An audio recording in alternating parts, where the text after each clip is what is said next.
అయితే ఈరోజు జరిగినటువంటి సంఘటన అత్యంత బాధాకరం.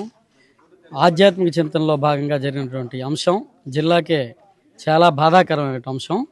అలాగే ఏదైతే జనసేన పార్టీ అధ్యక్షులు ఈ రాష్ట్ర ఉప ముఖ్యమంత్రి శ్రీ కొణిదెల పవన్ కళ్యాణ్ గారి ఆదేశాల మేరకు, సూచనల మేరకు, అధిష్టాన ఆదేశాల మేరకు ఇక్కడ మా ఏదైతే జనసేన శ్రేణులందరూ కూడా సమాయత్తమై ఇక్కడ అన్ని చర్యలు కూడా తీసుకుంటా ఉన్నారు.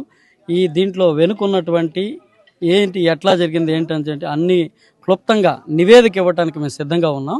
నివేదికను తీసుకొచ్చి అందరిని కూడా ఇప్పుడు ఏదైతే క్షతగాత్రులు కానీ అలాగే చనిపోయినటువంటి కుటుంబ సభ్యులకు కూడా భరోసానిచ్చాం. అటువంటి తరుణంలో కూటమి ప్రభుత్వం ద్వారా ఏమి వారికి ఆదుకోవాలి ఏంటని చెప్పేసి కూడా నివేదిక ప్రకటించడం జరుగుతుందని చెప్పి తెలియజేస్తా ఉన్నాం. మా అధ్యక్షులు వారి ఆదేశాల మేరకు ఏదైతే సుడా చైర్మన్ కానీ ఇక్కడ లోకల్లో ఉన్నటువంటి నాయకులు కానీ అందరూ కూడా వచ్చి అన్ని విధాలా ముందుకు పోతా ఉన్నాం. సో చూస్తున్నారు కదా, ఏదేమైనా సరే పవన్ కళ్యాణ్ గారి ఆదేశాల మేరకు ఇక్కడికి వచ్చామని చెప్తున్నారు. అయితే ఎంత అవేర్నెస్ క్రియేట్ చేసిన